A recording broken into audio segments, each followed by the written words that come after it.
Hey guys, welcome back to LatiNation, and joining us now is a UFO hunter. That's right, a real UFO hunter. He's a member of MUFON, the Mutual UFO Network. Please welcome Steve Murillo. What's up, Steve? Hey, Humberto, how are you? Pretty good, man. So I'm gonna start off by asking you a tough question. Okay. Are UFOs real? Absolutely. Now, I can say that because I've seen them, but also because of the thousands of witnesses who have seen them as well. Now, UFO stands for Unidentified Flying Object. We all know that. But 90% of the sightings people have, maybe 80%, they can be explained. Right. Aircraft, Chinese lanterns, a blimp. Okay, you do believe that these are aliens from another planet, though? Slow down. I do. Well, I believe there's aliens on other planets. I mean, the universe is so vast. Absolutely. There has to be life out there, and if they're even advanced by a million years, they could find a way to get over here. Right, so then what determines if something is a UFO? Does that mean it has to be something from another planet? Well, all things are UFOs. They're unidentified, they're flying objects, right? But then you have to figure out, were they actually unidentified objects from somewhere else, or were they just something benign? Right. So we do have a process for that you asked about. We have a database, and we have a barrage of questions that the witness has to fill out.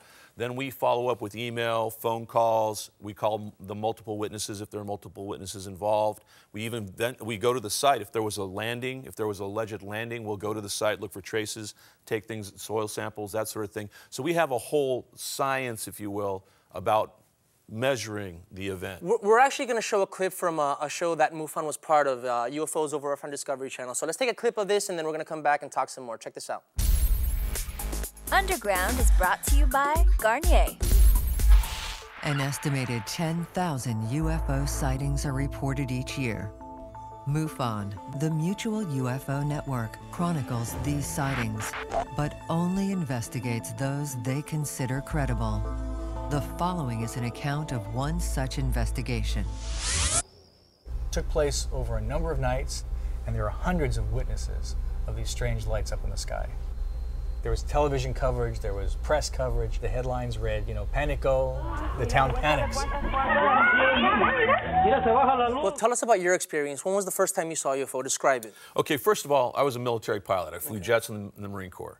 Went to the Naval Academy. I'm an engineer. You know, I have a very analytical mind.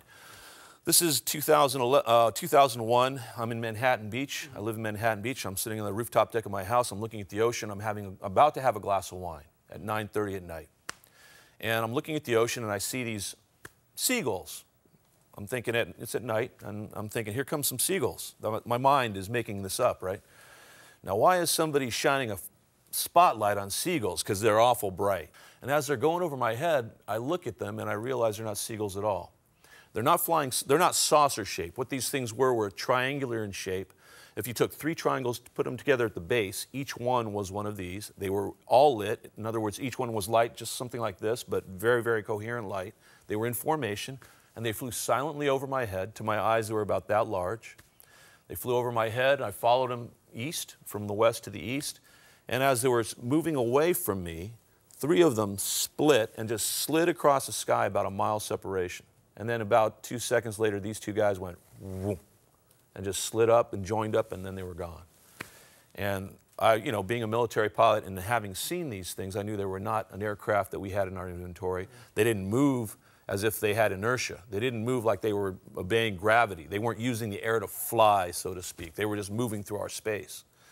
I jumped out of the hot tub. I ran downstairs screaming to my wife. You know, I got on the internet, and that's how I came to be that's how I started with MUFON. Well, you know what? The shadowy entity that controls this information is telling us that we got to go to commercial. So we'll be right back with Ryan Ochoa from Disney and more with Steve Murillo. All right.